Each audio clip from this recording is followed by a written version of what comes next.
Hello guys, welcome back to the channel. In today's video, I'm going to show you how you can open your watch and set a title for yourself in Heartopia game. Okay, this is a very beginning quest. You need to click on this menu if you want to open your watch and tap on the avatar and then click on this edit icon and select edit title. And then you can edit your title here, guys. You can choose one of the choices here. Okay, I'll go with friend. All right, and okay, this is my title, Happy Met Your Friend. If you want to edit it, just click on the pencil icon.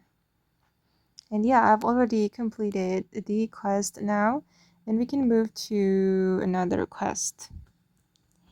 And okay guys, that's how you can open your watch and set title for yourself. I hope this video will be useful for you. Thank you so much for watching and bye.